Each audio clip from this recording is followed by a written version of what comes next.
Jägermeister group match stage is all behind us. We are back into regular season mode, back to business. It's going to be a busy, hectic week of September action. There's some serious action happening here in September, but nonetheless, welcome to another episode of League One on the Rocks. My name is Rich. You can find me on Twitter at I'm Rich, but I'm not. Joined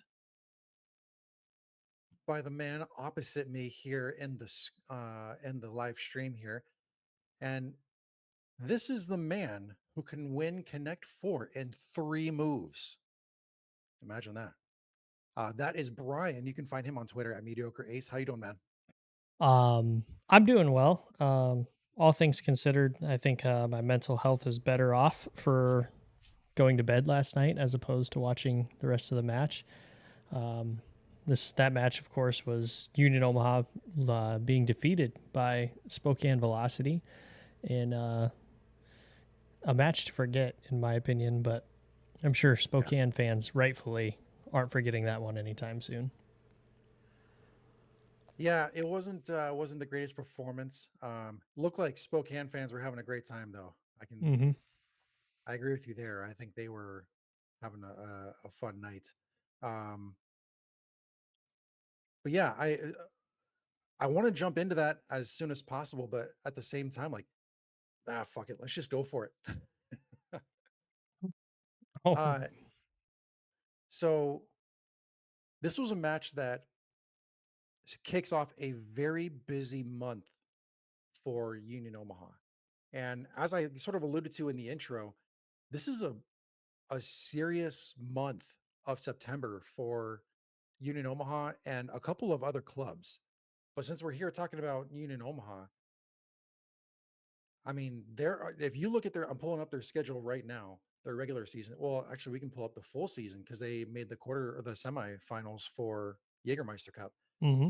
If you look at their September schedule, they just finished on the road with Spokane Velocity.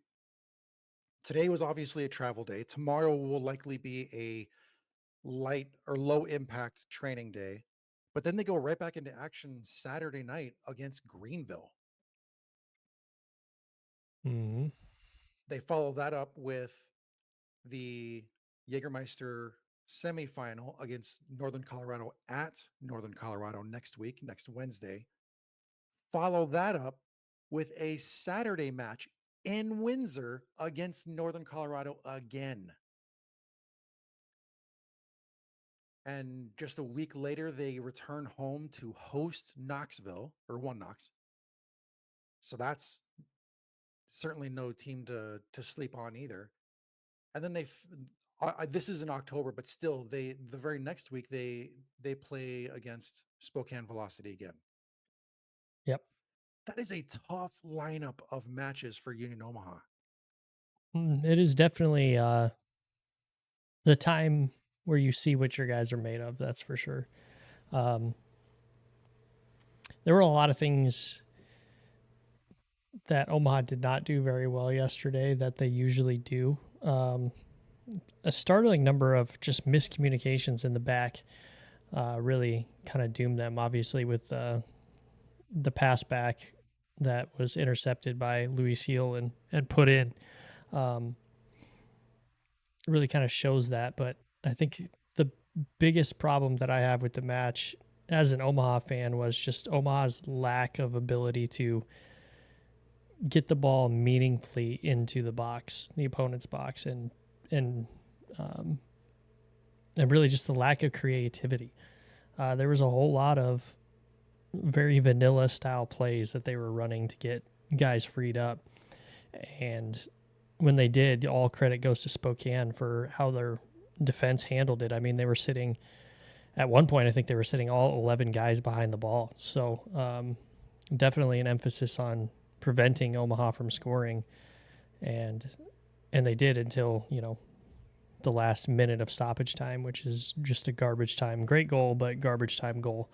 Um, that really does nothing for Omaha. But I mean, yeah, all credit goes really to Spokane. They didn't even play that well, I thought. I thought they looked very shaky. The only time they really looked well is when they compacted deep into the box when Omaha was repeatedly over and over in their third, um, in Spokane's final third. They just collapsed and they made the plays that were needed and they kept Omaha off the board until super late when they were already up. So um, I don't want to say a statement game for Spokane, but it kind of feels like a statement game for Spokane, showing that they can do whatever they want to one of the top teams in this league. Yeah, I was gonna try to argue the point that Union Omaha was playing for a draw, but they clearly were not. They had the offensive opportunities, they had the chances, they just couldn't put it away. And they were really, I mean, they were really at the mercy of those individual mistakes that happened. And it sucks that it was so both of the mistakes were so costly, but you still have to get credit to Spokane for doing what they did. I mean, they went out there, they battled. This is a team that battles. I'm telling you what, man. Um, I'm trying to pull up some stats here to support that, but just going right off of what we've seen in recent weeks, um, this is a team that battles. Like in their last three, they are undefeated. In their last five, actually, yeah, in their last five, they've had a run of four undefeated matches. So they're playing some tough opponents. They're getting results along the way, and they're doing it against proven opponents too, like Union Omaha, One Knox. They did have that loss against Charlotte several weeks back, but they're fighting. Mm-hmm. I don't know, man.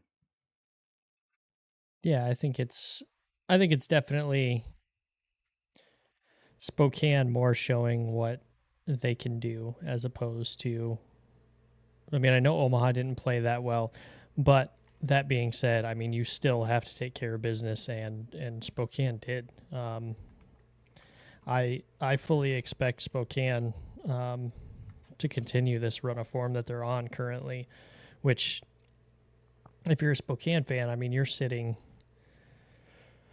in seventh on 22 points, but I mean, the split between you and Union Omaha is only 4 points right now, sitting at number two.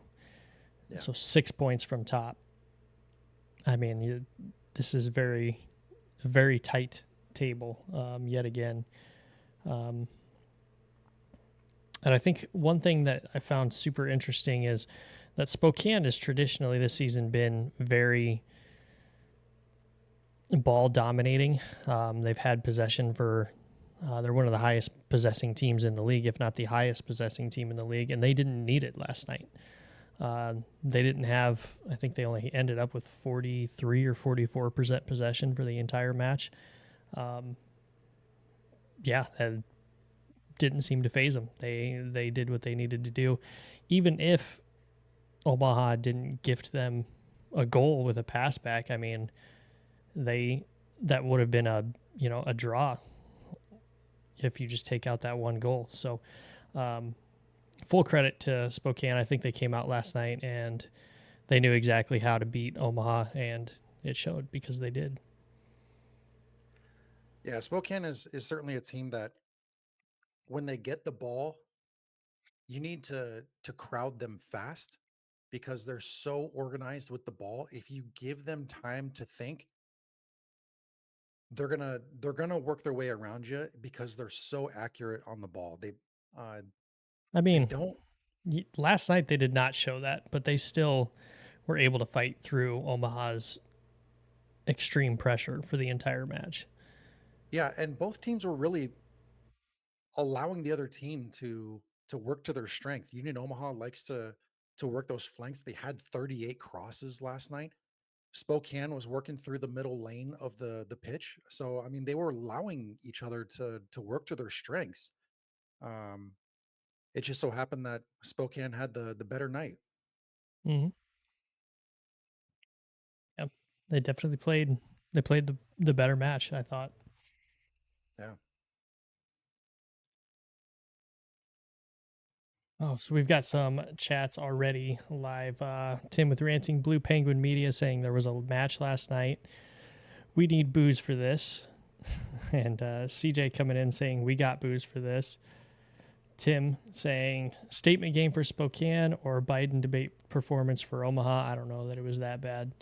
Um, and Tim also saying, "Oh, I've got booze," but he has no idea what Rich and Brian are drinking tonight. Rich, Yeah, let's what jump are you into it. drinking What are you tonight? drinking? Oh, I got the old faithful Glendronach 12 with me. What you Very got? nice. Um, so today is my son's birthday, so I had him a little bit earlier today. He wanted Domino's for dinner, so we got Domino's. But I have Sprite in one of the cups that I have because I just recently moved, so I have absolutely nothing here. I got everything set up, and that was about as far as I got. I don't even have my food brought over from the apartment yet. So Yeah, nice. Happy birthday to your son. yeah, 10 years old, so big Ooh, that's milestone birthday. yeah. What'd you get him? So today he's playing flag football. So everybody, all of his friends are all wearing gloves and everything like that. So I got him a pair of receivers gloves. Um, and then I'm going to fix his four-wheeler up. We're going to paint it together. And then I got him a helmet kind of like the one that I have for the bike, for the motorcycle. Just a full like dot approved helmet with a dark visor. So he likes the dark visors and like watching videos of guys riding motorcycles with dark visors on. So That's cool. Does it have the mohawk on top? his regular bike helmet does, yes, but his four wheeler one does not yet. I'm gonna let him kind of decide what he wants to put on it, but That's cool. Where do you go for four wheeling? I piss off everybody in my now HOA, taking it around the sidewalks and streets. There you go. My parents live an hour west of Omaha, and so some of their neighbors, like that's their mode of transportation in the neighborhood. They'll Mm-hmm. put one of those big long flags up so that you can see where they're going and stuff like that. But they'll just ride around the farmland. They'll ride within the residential streets on those things. So it's not unusual to see them riding the four wheelers around. Oh no, that's a good time, man.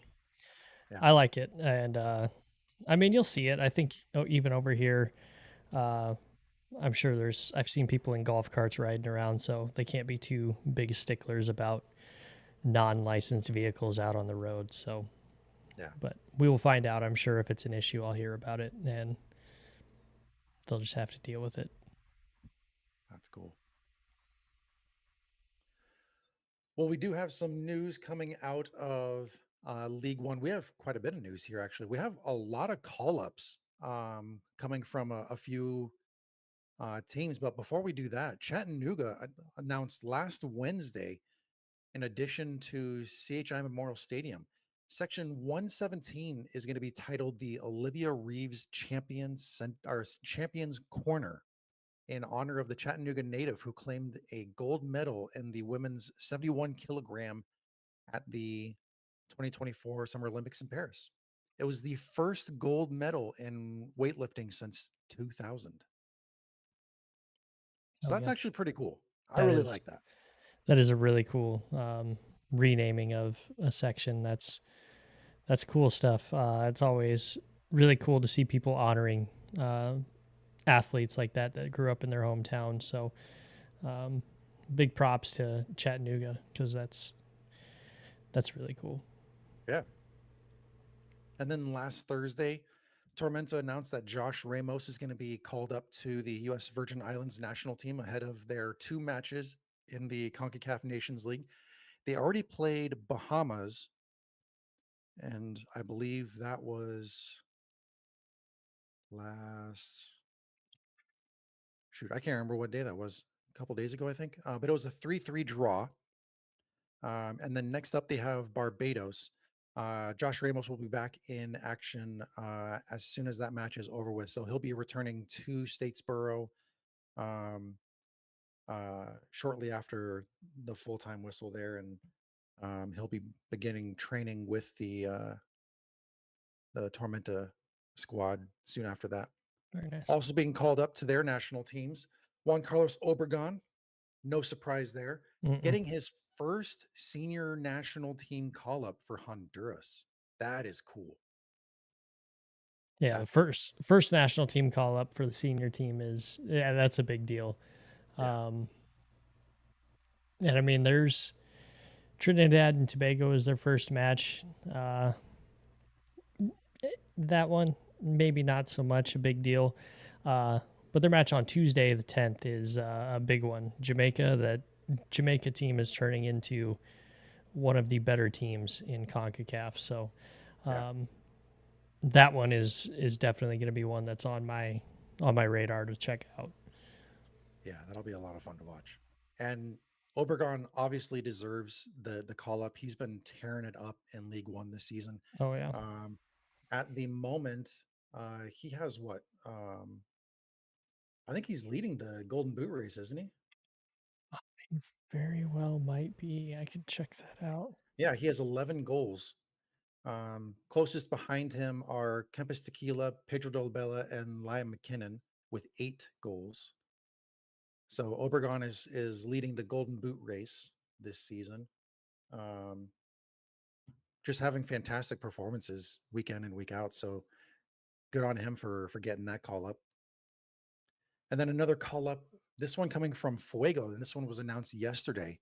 Siobhan John Brown has been called up to represent Grenada. Grenada. Is that Grenada? Uh, I can't believe I'm stumbling on this one. I feel like Grenada, I've I feel like it's Granada, maybe. I don't know. Grenada. Okay, thank you. I don't know. Uh, for his national team in the CONCACAF Nations League, they are going to be playing St. Martin and St. Lucia.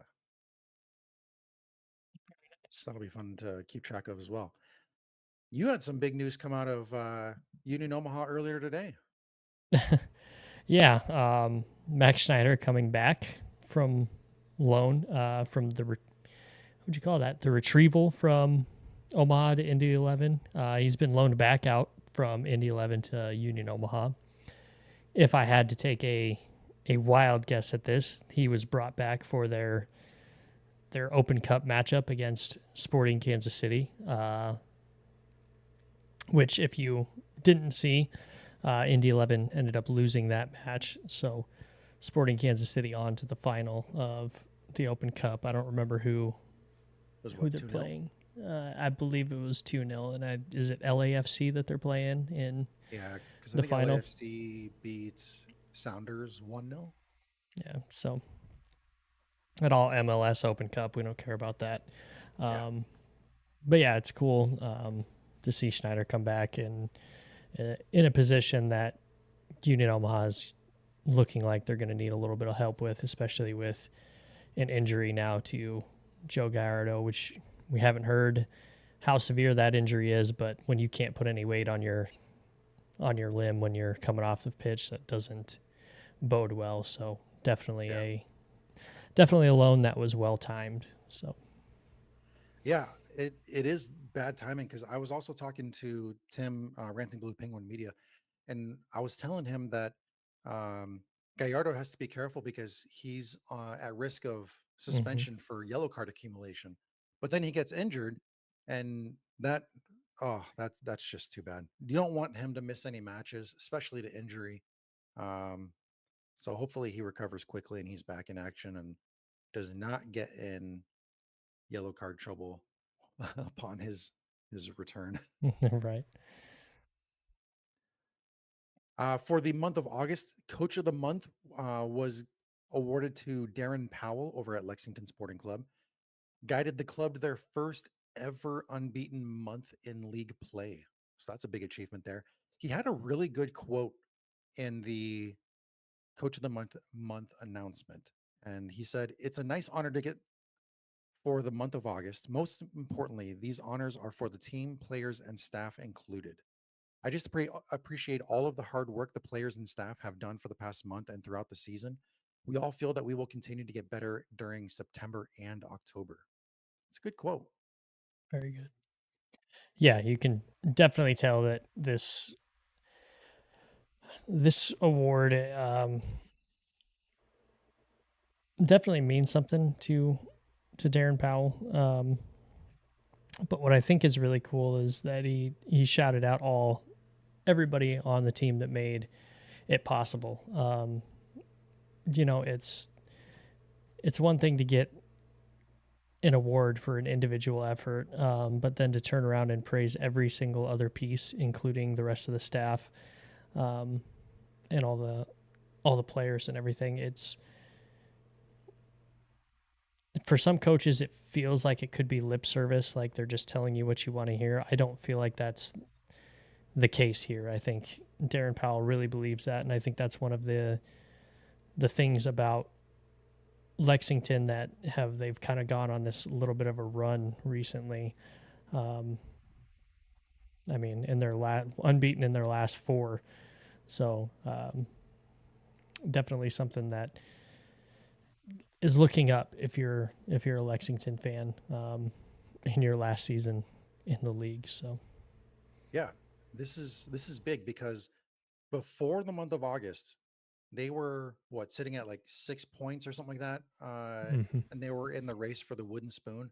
Yeah. But then they went on this, like you said, unbeaten streak of 4 matches, collecting 8 points along the way, and that got them up to 10th place. And suddenly, we're looking at Lexington thinking, are they going to make a late surge in the regular season and push to make the playoffs? They're only 3 points behind Tormenta with 2 games in hand. So they could easily do it. Hmm.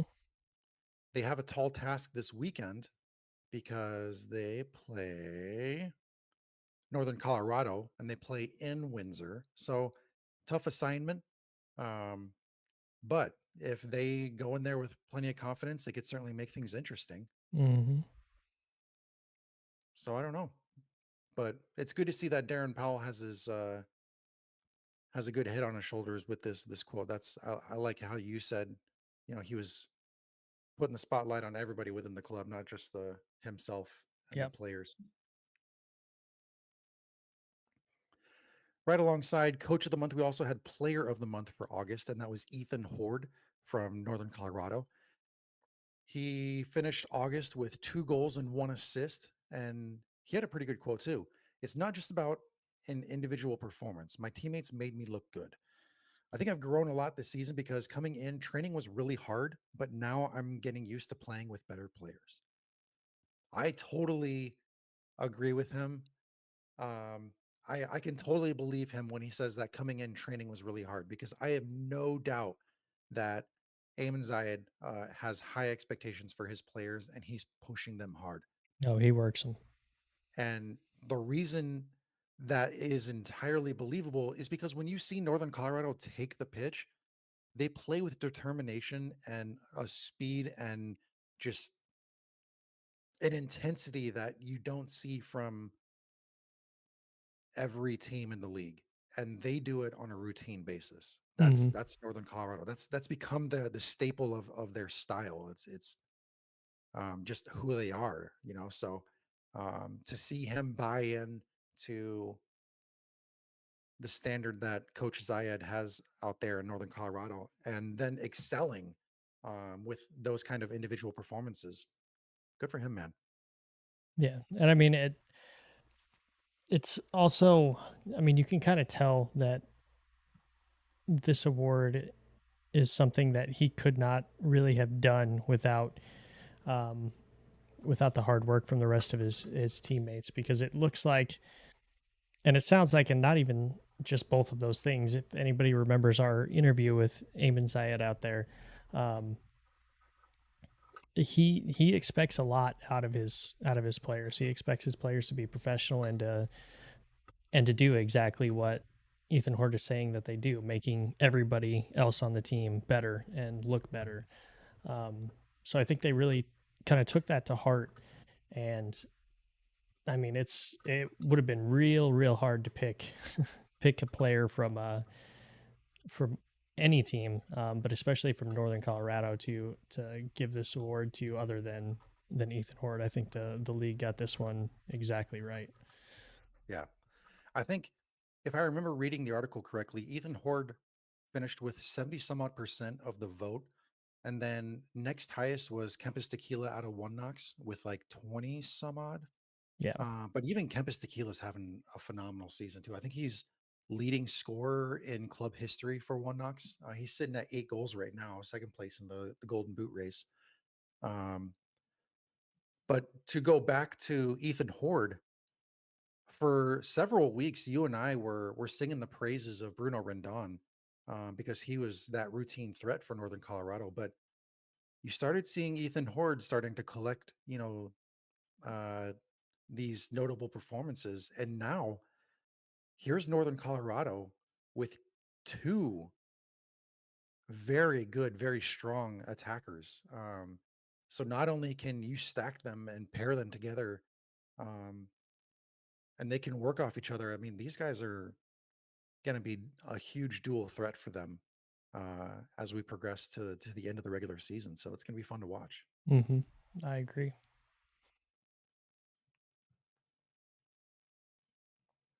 All right, so we can jump into round 8 of the Jägermeister Cup. This is the last round of the group stage. So there was tons of drama leading up to this one because before we started, we only had one group that was wrapped up, and that was the West with Northern Colorado taking that group. They finished undefeated in the group stage. Crazy. Mm-hmm. But then we also had to uh, settle the differences in the central group between Ford Madison and One Knox. They were playing different clubs, but with those two were vying for that first place in the central group. And then you also had Charlotte and Greenville facing off against each other for that number one spot. And there was some drama along the way because not only were we looking at those two battles for the group winner, we were also looking at the wild card because before we started, Union Omaha was the clear favorite for that one. And then when they went out and played Madison, just a crazy match. Um, I think once that match was finished, there was nobody who was going to catch them for the wild card spot. Yeah, I mean, three. it was still possible, but no one was going to catch them. Yeah, three extra goals. Really, really kind of killed off anybody else's chances at catching them. Even so, I don't. Nobody even would have caught them, would they? I'm trying to look back and see. Lexington scored 2. They finished with 10. The only team within striking distance of Union Omaha, even at 13, was the Charlotte Independents with 11. So no team would have gotten it done, even if Omaha had not scored. So, Yeah. granted, it helps when all the rest of the the teams already know what they have to do, and I think some of the teams that were out of contention for that spot probably took it a little easier than they might otherwise have had Omaha not scored at all or only scored one. So, but we knew that coming into it. We talked about that the last week. That all these teams are going to know exactly what they need to do by the time the Omaha Madison game finished up. That's why it was so frustrating to see Omaha and Madison play one of the earliest matches for the Jaeger Cup rounds this time. So, Yeah, there were some good matchups, but at the same time, left me kind of puzzled because I thought we were going to see a lot more goals than we mm-hmm, did. Now, we did see our fair amount. We saw 3-3 between Madison and Omaha. We saw 3-2 between Richmond and Spokane. We saw 2-2 between Lexington and Chattanooga. mm-hmm. I guess I was looking for more goals, even with the other three. The other three all finished with a 1-0 victory for one of the clubs. Yep. I don't know. I guess I was hoping for more goals. I wanted that chaos. Yeah, no, I mean the chaos would have been nice. Obviously, being an Omaha fan, I'm okay with with Omaha scoring 3 goals and not making so much chaos and everything like that. But Yeah. here we are. I think we did see a decent amount of goals in total because, I mean, 9, 10, 11, 12, 13, 14, 17, 18 total goals. I mean, that 18 total goals across 6 matches is Yeah. that's a pretty good clip. But yeah, I think there was a lot of heavy lifting early, early in this. I mean, obviously there was 11 of of the goals were scored in the first matches on Thursday night. So Yeah. When Jägermeister Cup is all finished, so that'll be what, week or two now, because next week is semis. Week next after week that, it'll be is finals. yeah. Yeah, champion or the final for the Jägermeister Cup is September 28th. Both semis are next Wednesday, September 11th. Um, but I wanna do a deep dive to see how the stats compare between the Jägermeister Cup and the regular season. Um, to see what kind of tendencies we're seeing. If teams really did buy into the Jägermeister Cup and all the scoring and everything, Hmm. or if teams had lower, like, I don't know, I don't want to say lower, safer performances. Um, if they were maybe looking for the PKs, but no, I that's just another deep dive that I want to do. Yeah. Well, we got Tim coming in on the live chat saying, except for Charlotte and Greenville, it was pretty much just an experimentation match. Um, that's fair, and everyone else is prioritizing the league. I mean, for the teams that were eliminated, obviously, yeah, this is an experimentation match. Whatever, who cares? Um, but I mean, I think anytime that there's obviously, you're right, Tim. Yes, Greenville and Charlotte were the one that really had the most on the line. Um, but you also had Madison and Omaha. I mean, that's a derby match. It's very obvious that both of those fan bases and both of those teams don't like each other very much. Um, so I Ice think and Fire, that's another derby. the Ice and Fire derby. I mean, there was a couple derbies, and it's one of those things. It's going to be an iteration of this. It's the first season. I think there's a lot of building blocks here that were set in place that the league can build on in years coming up. And honestly, I can't wait for this to morph into something bigger in the future.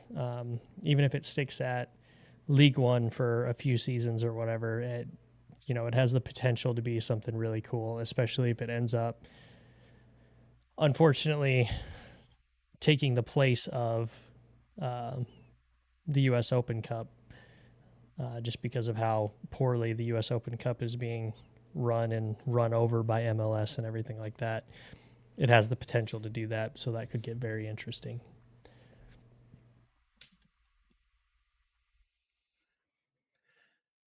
Yeah, I agree. Jägermeister Cup. Let's see. Jägermeister has signed to sponsor this cup for 3 years. So with this being the first year, we know that we're going to have 2 more years of this cup at least. Hmm.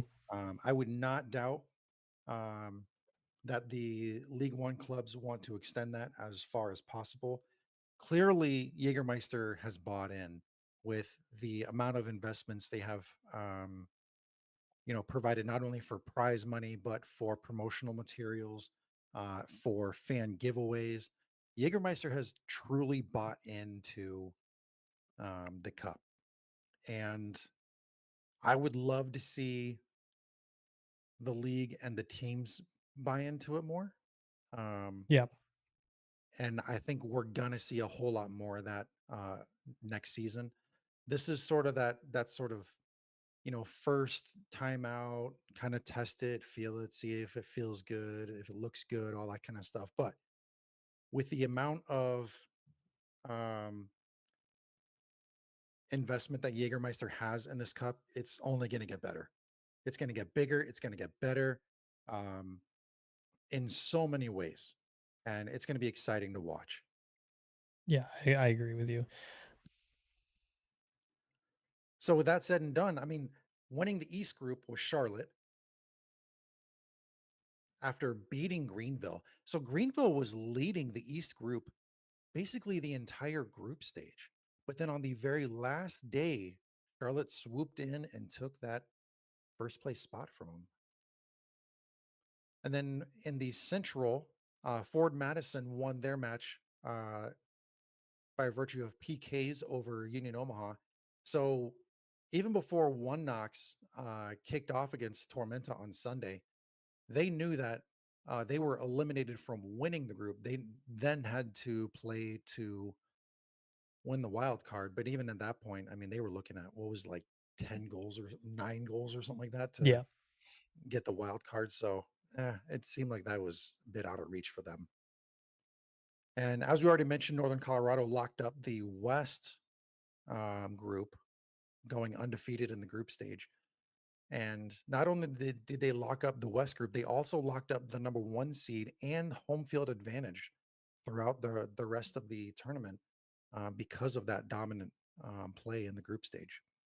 Union Omaha did win the wild card by virtue of having scored, let's see, 16 goals in the group stage. So congrats to them. They will be playing Northern Colorado next Wednesday in Windsor. And then Forward Madison will be hosting Charlotte on Wednesday as well.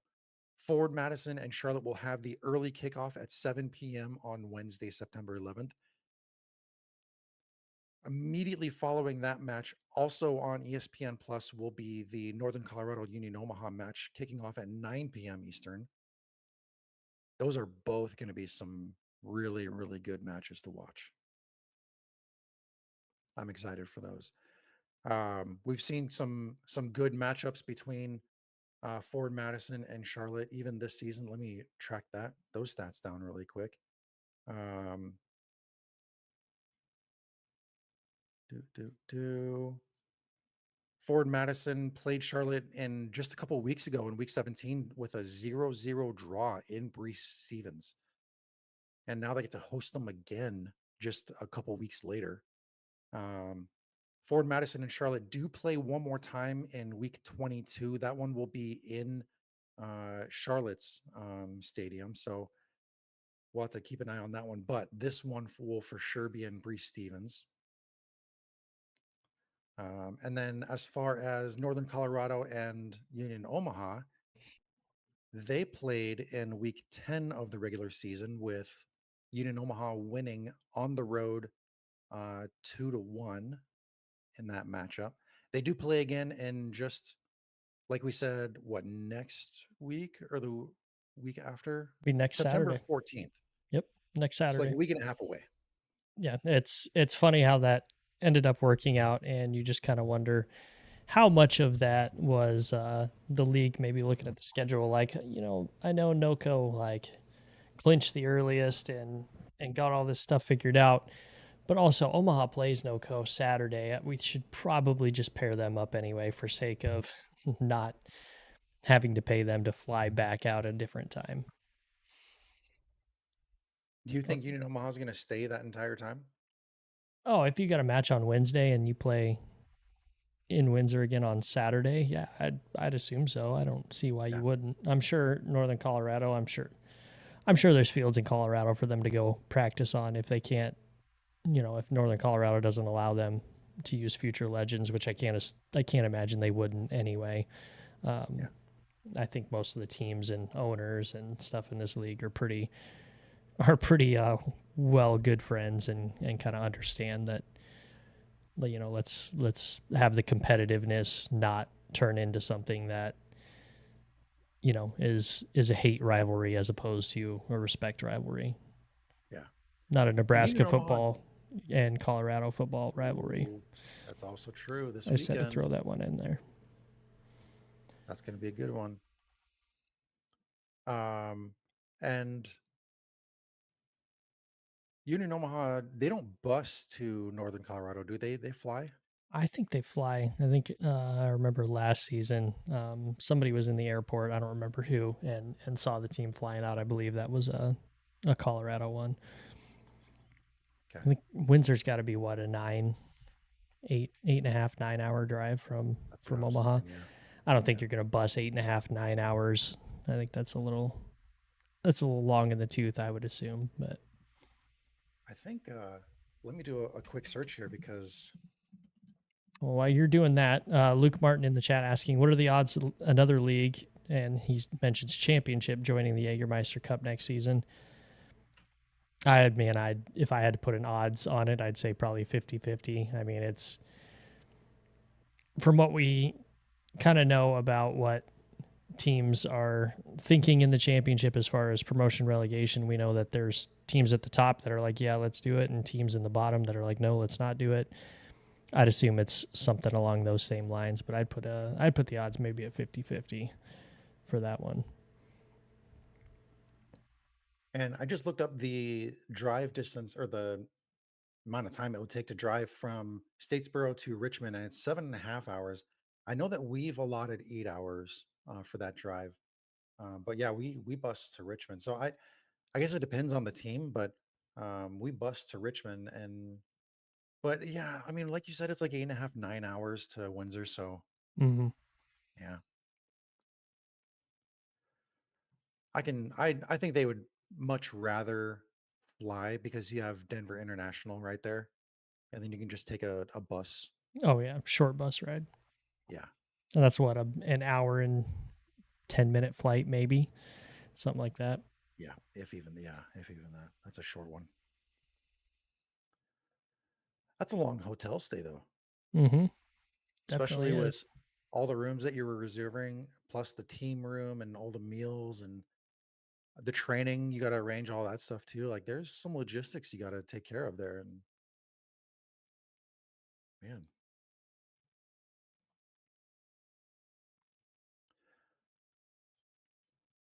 well, we will definitely have a full breakdown on the Jägermeister semis. I don't know if we'll record before the semis next week, but we'll certainly have a breakdown Yeah. of them if we don't record in time. But we do have week 19 this week, and Union Omaha and Spokane are both on the end of playing two times this week. Mm, Yeah. Um, Spokane plays home and home, whereas Union Omaha, obviously having played in Spokane last night, travels back home to host Greenville on Saturday night. We also have two teams that have bye weeks. We have Richmond and Tormenta. And I got to tell you, man, I was looking at uh, ways to get my um, League One live soccer fix this weekend. And my first thought was, oh, okay, well, I'll drive up to Greenville this weekend. It's not a far drive. It's like 4 hours, not a big deal. sure. But then I saw that um, Greenville is playing in Omaha. So, like, that took out that opportunity. Yep. And Charlotte's playing in Knoxville. So, I could go to Knoxville, but Chattanooga's closer and they're hosting Ford Madison, so that would be a lot of fun. So I'm genuinely thinking about going, like, having not planned a single bit of this trip, just thinking like, you know what, I'm going to go to Chattanooga this weekend. Hey, that's a good trip, man. They have some distilleries there. Um, I have some bourbon and Scotch recommendations that I want to test out. Very They seem nice. to have some really cool lodging options there in Chattanooga too. So plus, I mean, come on, it's live League One soccer here. Yeah, and you get to go see Rusty's birthday bash.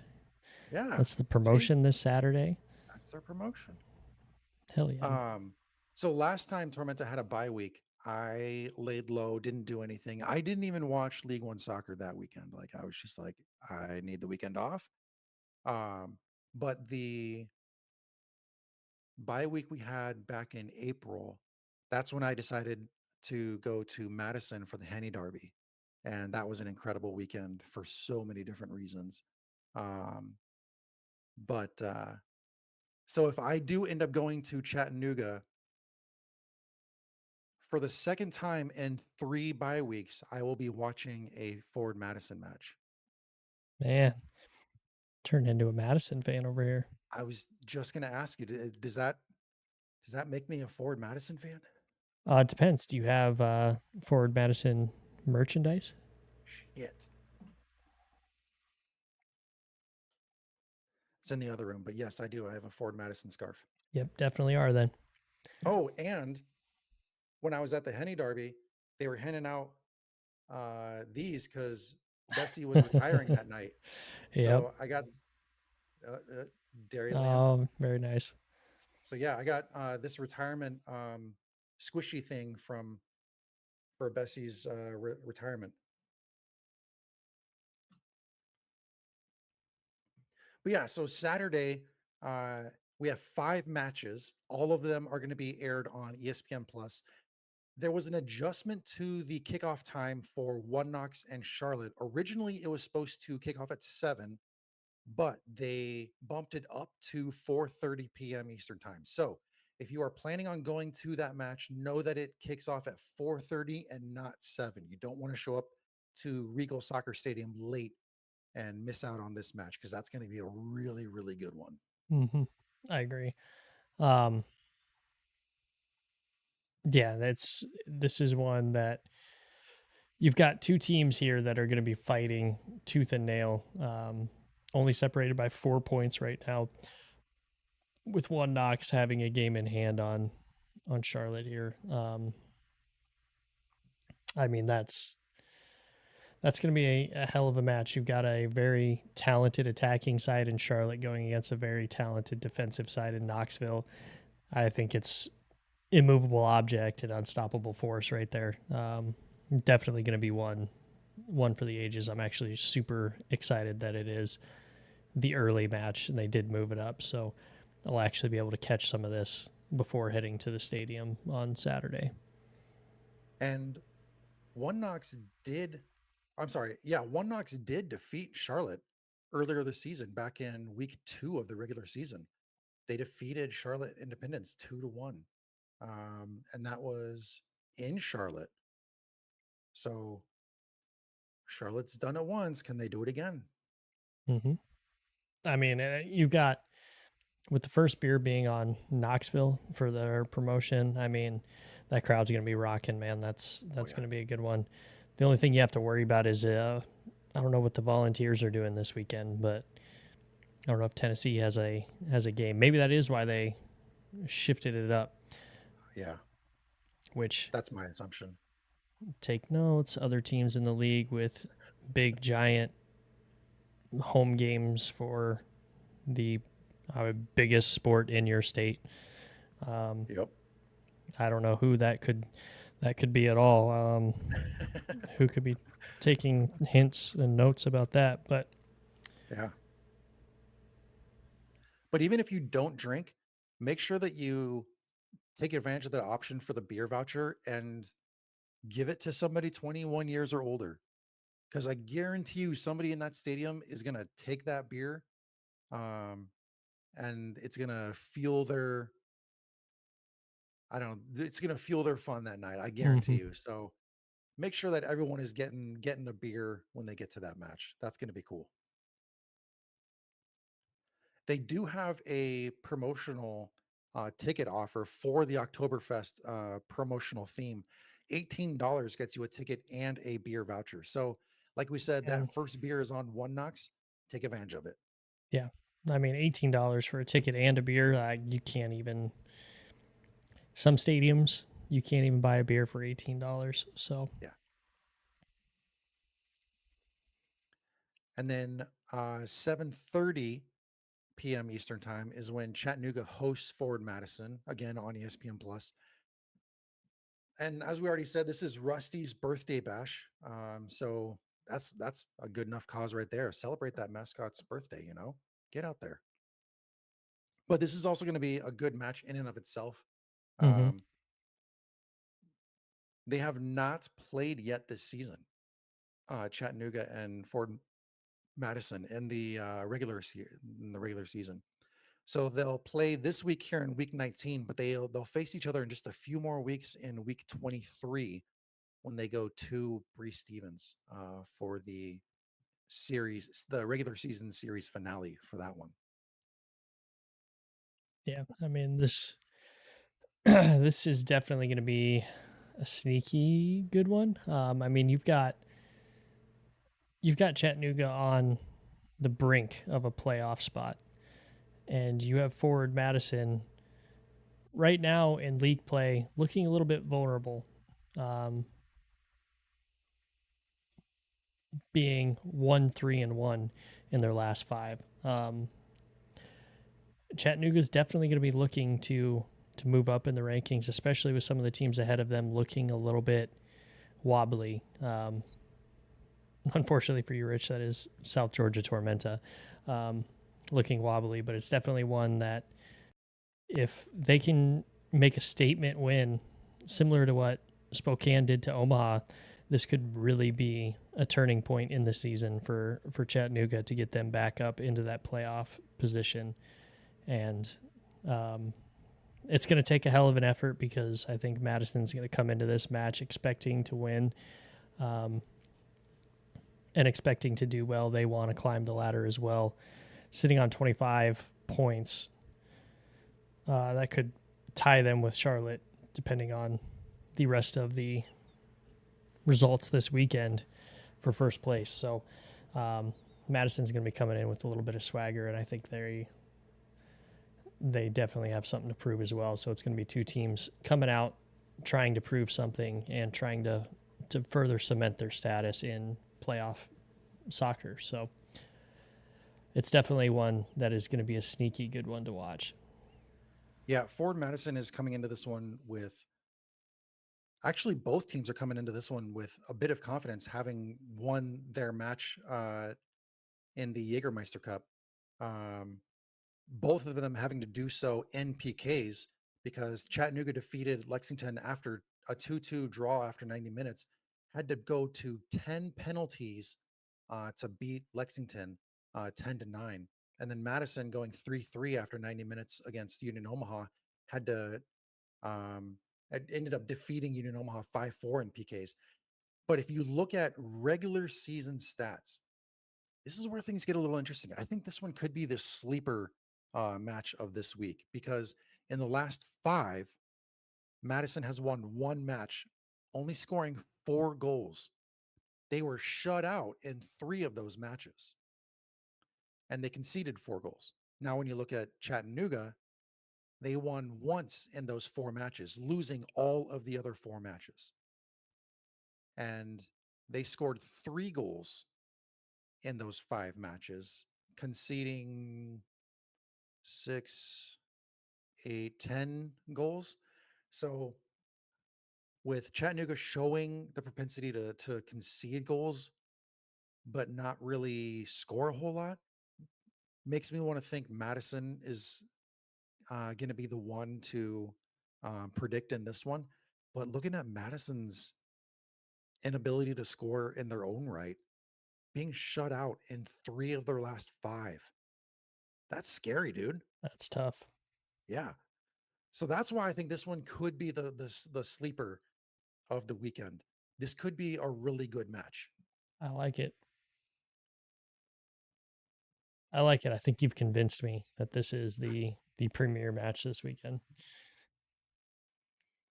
And then, well, okay, but come on. Very next match we're going to be talking about here, 8 p.m. Eastern time kickoff. Union Omaha hosting Greenville. Yeah. ESPN Plus, there in Warner Park. Bobblehead giveaway and Hometown Heroes Night presented by Nebraska State Soccer and Woodman Life. And who's the bobblehead? That is Steven Dos Santos. There he That is. Yep. is Union Omaha's number one scorer now. Yeah. Oh, I still have the Rashid Nuhu bobblehead from last season. I wish I could get my hands on uh, that Steven Dos Santos one, but that ain't going to happen because they're giving it to what, like the first, what, 500, 750 or something like that?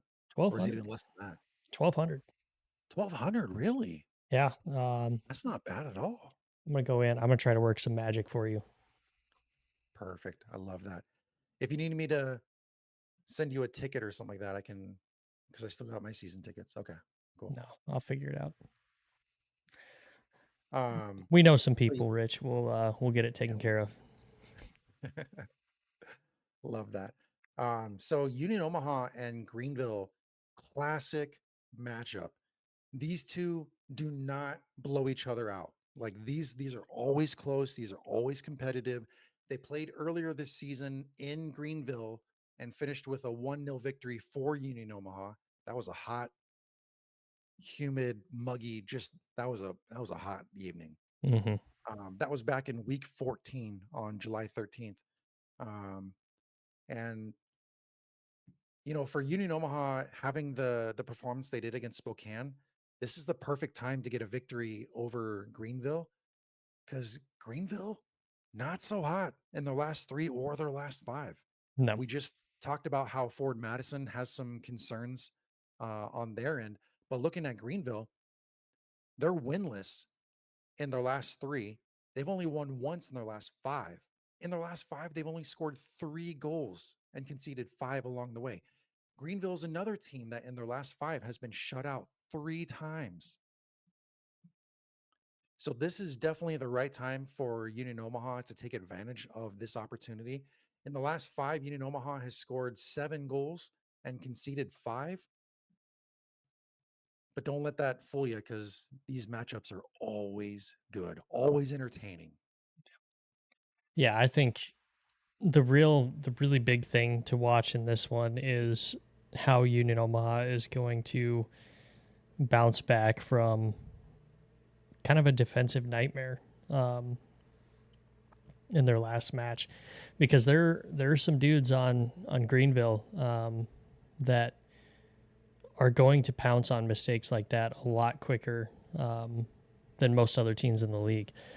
Greenville is super well coached, so they're definitely going to be looking out for those mistakes by the back line of Union Omaha, and they have the guys with the quickness, just like Luis Hill did, to pounce on those balls. So Union Omaha's defense is really going to have to step it up because this team is too well coached, and I think you found that out yesterday against Spokane as well. That a well coached team is going to see that, and they're going to tell their guys to make sure they're playing up.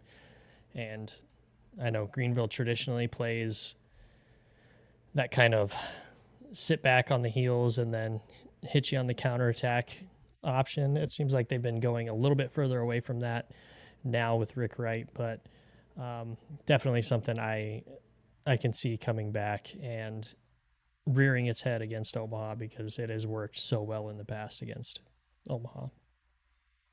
Yeah, and one thing that Greenville needs to watch out for in the last 5 matchups between these two teams, Union Omaha has scored the first goal of the match.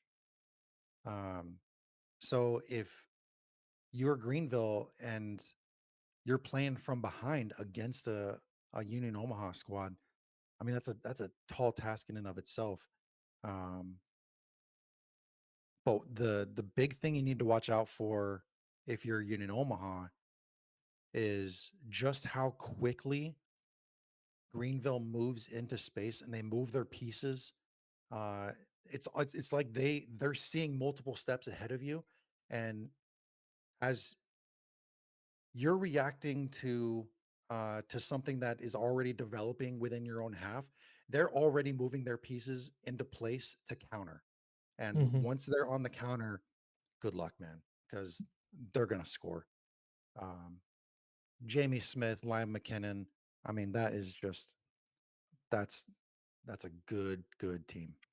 Yeah, Jamie Smith is the one guy that I think Omaha is going to have a really hard time containing. Um, just his motor doesn't stop, and that's what I mean by that. I mean, they're really going to have to look out for guys trying to pounce on any mistake that this back line may or may not make. So this one is obviously I'm very biased, but this is definitely the one that I'm circling as my match of the week. It'll definitely be interesting, and I'm just looking forward to getting out there, and I'm gonna be watching it from the beer rails again because I got the kids with me this weekend. They're gonna be in the play area, sit over there by the play area on the beer rails, let them go, come back when they need something. So watch the match Nice. undisturbed, and also those beer rails have a table that has a back, so I can set my phone up and watch Nebraska and Colorado play as well, because this match was not moved up to 4:30 like it probably should have been. Especially for a Nebraska Colorado football game. Oof. Mm-hmm. Yeah.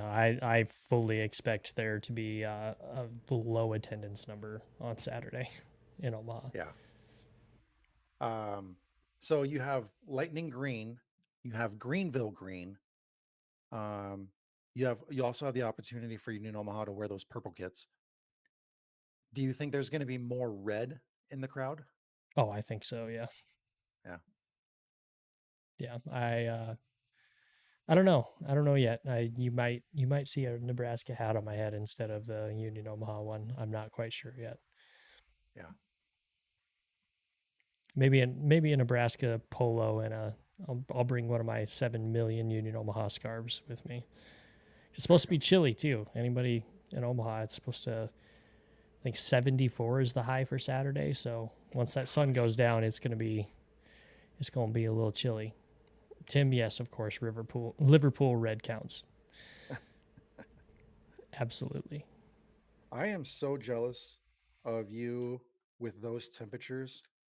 Um, Today was a relatively cool day, but um, man, it is still plenty warm down here. Hmm. I'm used to September, like whipping out the hoodies and putting starting to put on layers. But yeah, I'm not worried about layers down here. It's Oh, it's I think crazy. Saturday is the only day it's going to be like that, and I think then it jumps back up to the almost 90 degrees again. So Yeah. We do have a tropical storm coming in tomorrow though. I can't deal with that. I wouldn't be able to keep up with how many tropical storms you guys get down there. It's gonna be pretty weak though. I think it's just gonna be rain, so it's not a big deal. That's fair. All right, so 9 p.m. kickoff, Eastern time kickoff. Northern Colorado is hosting Lexington. This one's going to be on ESPN Plus. There in Future Legends Park. This could be a sneaky good one too.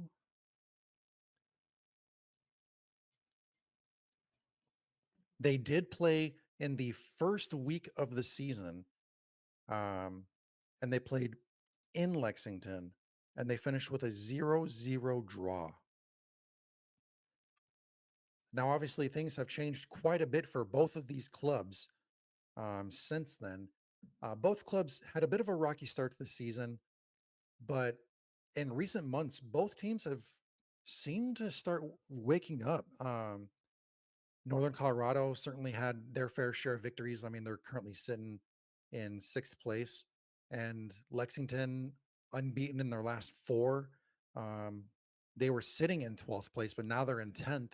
So their stock is rising in League One as well. So I mean, this could be a fun one to watch too. This is just uh, week in and week out. Like you start looking into the storylines of each one of these matches. You're like, oh yeah, that could be a good one too. But this Hmm. one could be really good too. Yeah, I think we do this every week. Once we start picking like what we think is the biggest one of the week, and we're like, actually, maybe not. Um, this one, I fully expect a high scoring affair in this one. I'm thinking like 6 goals in this match here. I think both of these teams know how to score, and I think both of these teams are going to be looking to get out there and prove themselves a little bit. Um, I mean, obviously, you've got Northern Colorado sitting right here on 22 points in sixth place, which, again, the difference between seventh place and first place in the league is 6 points. Yeah. It is a small amount.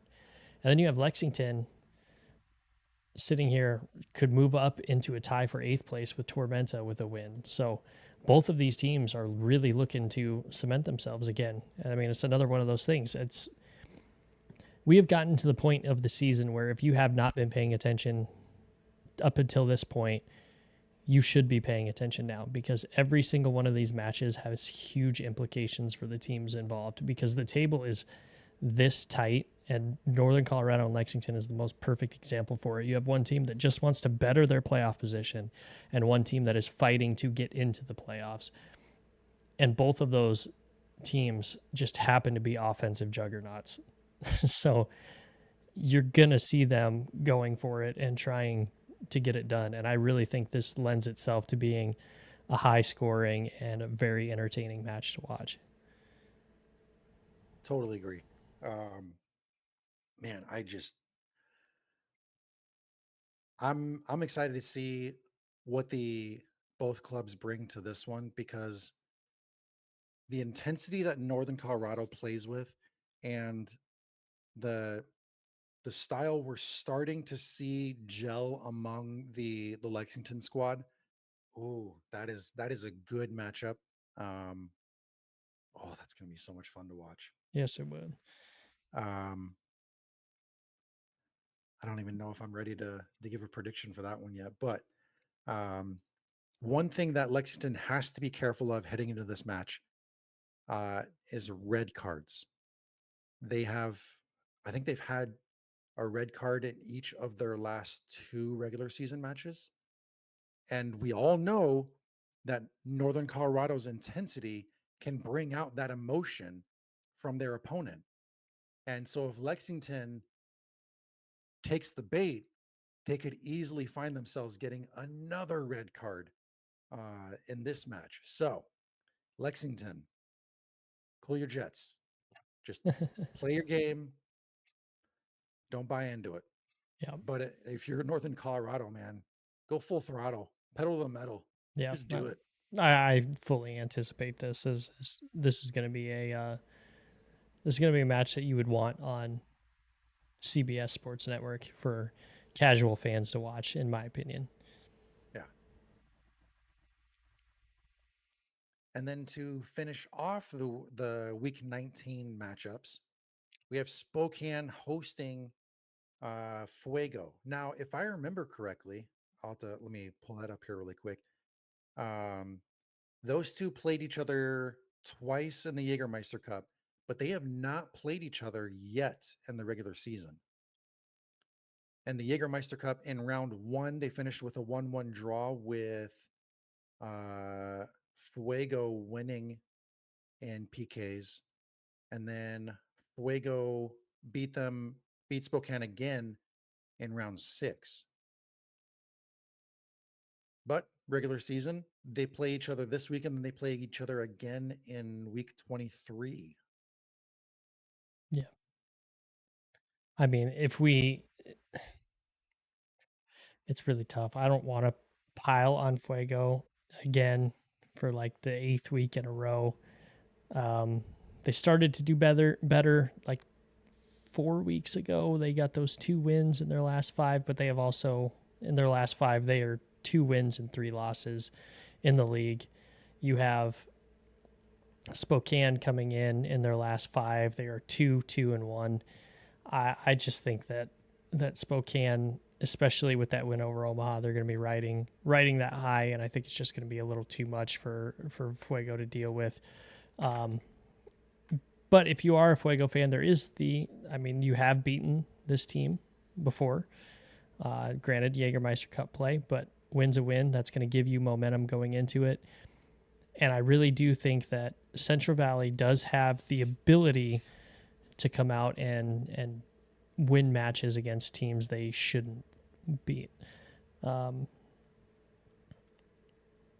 that being said, though, I don't see a way that with Spokane playing the way that they are, maybe not last night, but recently, and the amount of talent on that roster, I don't see this going Central Valley's way. Yeah, I agree. Um, with Josh Doling, Luis Heel. I mean, that's enough of a pair right there to convince me. I mean, this so I think the middle third of the field in this match is going to be a huge battleground. They're going to be battling in the trenches there. Mm, But I think the game changer for Spokane is going to be once they get past that middle third, when they're working through the middle lane of the field. Once they get into the final third, I think they're gonna be a lot more um, likely to take risks. And I think that it's going to be a balanced attack, whether they're going to be taking dribbles at defenders going down the middle lane of the field, or if they're going to jet those passes out to flanks and start lobbing those crosses in. We haven't seen a whole lot of crosses come from Spokane, but they do show a very balanced attack once they get into their offensive third.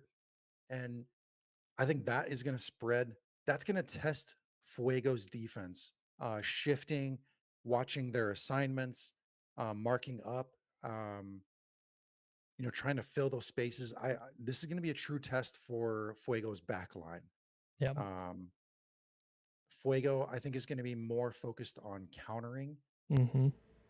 But even then, I think they're going to be so committed to so many numbers being back that when they try to go on a counter, they're only going to be able to get two on absolute max of three players up. And Spokane's going to have an easy time of defending that. So I think this is going to be Spokane. I think, yeah, I agree with you completely. I think if if Fuego is going to have any way to win this match, it is going to be through the counterattack, and that is going to mean that they're going to have to shift numbers forward and maybe not be as defensively sound. So I really think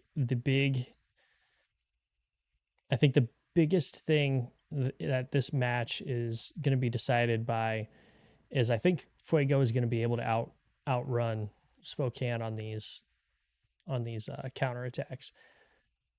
But with the way Thompson has been playing, especially after that performance against Omaha, that is going to be my X factor. If Thompson's on, I think Fuego's in for a long night. But as we have seen, I mean, he only has one clean sheet on the season.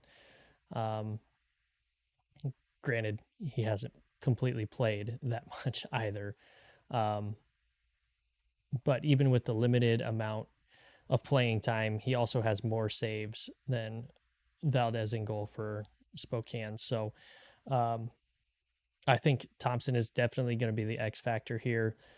I think Fuego will counterattack and will counterattack well, and it all comes down to that. But just based off his performance last night, I think Spokane is probably sitting in a pretty good position. Yeah. And let's not forget that for Fuego, Siobhan John Brown is on international duty, and he's a proven playmaker, 3 goals, 1 assist for them this season.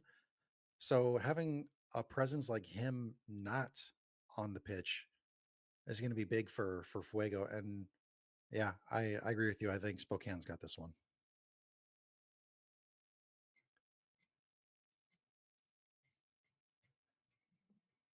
All right. So if we were to go through these and do predictions, we still got some time left, so we can fill that with some predictions. Um, Let me get the cursor in the right place. What are you thinking for One Knox and Charlotte? Ooh, Yeah, I know. strength v strength. I It's in Knoxville. Histories with I gotta go. I think I'm gonna take Knoxville in this one, 2-1. 2-1. I agree with you. I think Knox is going to get the result. I'm going to say 1-0. Oof. I think it's going to be a low scoring affair. Yeah, I was struggling with that one, but I cannot see Charlotte not scoring. Yeah. It's really hard to see that team and not expect them to score. But Charlotte doesn't have Obregon. That's true. I mean, they still their roster is I mean, still pretty look at stacked with that. players. So, I mean, missing one guy, I mean, yes, it's a big guy to be missing, but at the same time, I think they'll be all right. All right, so let's go to Saturday's match between Chattanooga and Madison. What you thinking? I like Madison in this one. I think Madison can get it done as long as they don't fall into the trap of playing Chattanooga's style, because I think Madison lends themselves a little bit more to being emotionally charged than Chattanooga does. That is one thing that I don't think we talk about enough, is that Chattanooga plays that like really hard-nosed style, and they do get in trouble for it, but it never escalates past like a normal hard fought or hard foul, you know what I mean? Um, and I think if Madison gets sucked into that, I think they're going to be in for a long night. That being said, though, I think Madison definitely takes this one, and I like him to go up big. I say 3-1. 3-1. All right, I am also going to take Madison. I am going to go with a 2-0 victory. All right, big one for you. Mm-hmm. Union Omaha hosting Greenville. What you got? I think with this one, Omaha's is obviously probably going to be missing Joe Gallardo, which is a big part of their offense. Um, I think I think Greenville is a very well coached team that's going to be looking to kind of bounce back. And I think with Omaha playing yesterday, I think especially with the way that match was kind of high pressure, high energy, high intensity, I don't think Omaha has the legs or the mindset right now to get to beat Greenville. So I actually like Greenville in this one 2-1. Wow. Okay. I am going to go with, even though Joe Gallardo is, seemingly injured. We don't know if he's going to be playing tomorrow. Um, I think just the magic that we've seen from Pedro Dolabella, I think he's going to be the difference. With as much as Union Omaha crosses into the box, they create so much chaos. Um, I think it's just it's going to happen. I think it's going to be super close. I think that just about every single one of these matches has been decided by one goal. Um, Sounds about so right. you had a 1 goal differential, and I'm going to have a 1 goal differential here. You have Greenville 2-1. I'm going to go Union Omaha 1-0. It's fair. And then let's head west to Northern Colorado versus Lexington. What you got there? Oh, um, this one, everything in me and all like the stats say Northern Colorado should probably take this one. Um, Ooh. I I've got a feeling about Lexington for this last part of the season. I think their success in the Jaeger Cup, and they're just kind of building upon what they've already built on this last month. I think they're poised for a big run here late in the season. So I like Lexington in this one 4-3. Oh man. I I'm gonna go Northern Colorado. Sorry, you said Lexington 4-3? 4-3. High scoring affair. 4-3. Yeah, you're not kidding there. I'm gonna go Northern Colorado. I'll go 3-1 Northern Colorado. Oh yes, Tim, I am calling a 7-goal thriller. You want me to go one further? I think Lexington wins in extra time in the second half. Oh, okay. I think they get a late one, and it's a heartbreaker at Future Legends. Mm, okay. Man, okay. I have so much to say that, but I'm not going to. There's another deep dive that I want to go into. This is the perfect weekend to do it because I got time. It's going to take some time, but yeah, okay. I'm going to see if I can get that done before next week's show. You know how we love statistics here, or at least I do. I Um, like them. I just don't understand them. There's a difference. I like them. I'm just not that guy. all right, so let's head even further west for Spokane versus Fuego, Hispanic Heritage Night. I yeah, I think this one will be close. I think Central Valley is gonna make this a match. Um, but I think Spokane probably just gets some stuff figured out from yesterday. I think they tightened some of the bolts down, and I think that Spokane comes away winning this one 2-1. You said Spokane 2-1? Spokane 2-1. 2-1. I am also going to go with Spokane. I am going to go, I'll go 2-0 on this one. Um, so here is a stat. We haven't, I haven't really been able to reference a ton of these stats because I'm still looking through the numbers. But when you look at let's see, is Spokane even in? Where are they at? Oh, never mind. I can't use that stat. Dang it. I was going to try to throw that in there, but no. Um, so yes, I agree with you that Spokane is going to carry the victory here. I think, as we said earlier, I think both with Spokane's style of play um, and Fuego's commitment to Spokane's style rather than trying to emphasize their own going the other way Mm-hmm. is going to lead to Spokane. So I'm going to go with a 2-0 victory for the Velocity. Understandable. And there we go, sitting at 85 minutes. Let me check Twitter to see if we have any questions or comments there.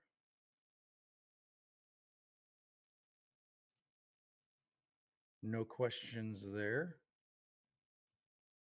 So it's all up to the people in the live chat. If you guys have a question, throw it our way. Um, we'd be more than happy to answer those questions. I mean, we also had Tim talking about any plans to incorporate extra time, or will you, meaning you, Rich, and Brian, just go to penalty shots at the end of 90? You Yeah, saying we have done 3 hour shows. We have, yes. we have. Our, if anybody that's new, uh, go back and listen to like our first season.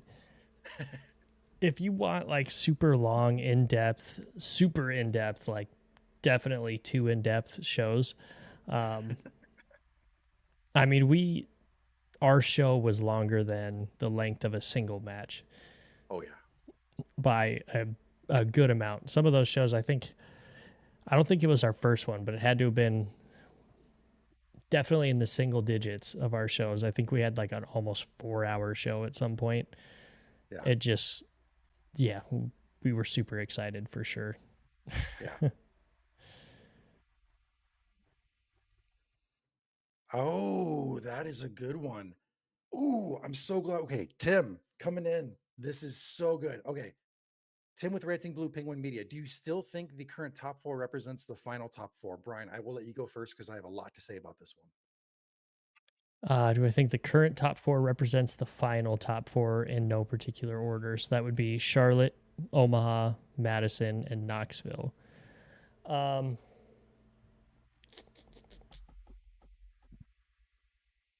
no, I don't. I think two of these teams will be in the top four by the end of the season. And I think it's Charlotte and Madison. I agree with you. So, Charlotte, Union Omaha, and Ford Madison. Yes, top three. lock it in. In maybe not in that particular order, but those three teams in the top three, yes. Knoxville is another club that has an insanely difficult path through September into October. So Brian and I looked at this stuff here.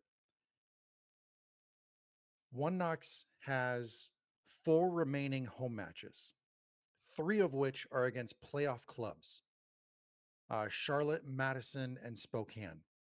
Tough opponents right there. Um, then, if you look at Knox's away matches, they have five remaining away matches, three of which are against playoff clubs: Madison, Omaha, and Spokane. Now, their points at home are highly favorable because they're at 1.714, which is third place in League One at the moment. But if you consider the fact that they haven't played a whole lot of playoff teams, they still have more playoff teams down the stretch in the remaining home matches. Um, I think they're going to drop. Um, Knoxville has a tough schedule. Let me track down. So they still haven't played um, Ford Madison. They haven't even started that regular season series, and they play them in week 22, and then they play them just 2 weeks later. But they still have some tough matches down the road. So I do not think One Knox is going to be in the top four. I think they will drop. I will also say this: I think we're in the midst of seeing another classic Northern Colorado push to the end of the regular season. I think Northern Colorado is going to push to get into the top four. So for me, Charlotte, Union Omaha, Ford Madison, and Northern Colorado makes up your top four. That's the Like it. way I see it. That's hard to argue with, man. See, that's one of those things. Stats right there. You Because came with the of stats. Northern Colorado's remaining 8 matches, uh, they have one, two, three. Uh, they have 3 matches against opponents that are not in playoff positions. They also play Tormenta, which is right along that border. And then most of their matches for the rest of the season are home matches. In fact, 6 of their remaining 8 matches of the regular season are at home. So that's a huge,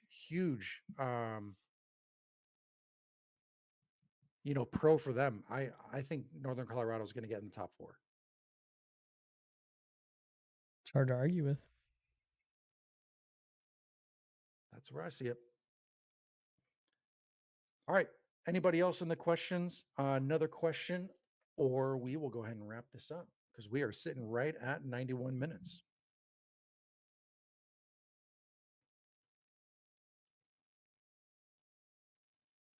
Not seeing anything. So, all right. Well, thank you everybody for tuning in to another episode of League One on the Rocks. We have plenty of action coming this weekend, and we have some more deep dives coming. We got some stats to go over, storylines from those stats, and can't wait to talk about them. We have the Jägermeister semis next week. We have more regular season action immediately following that.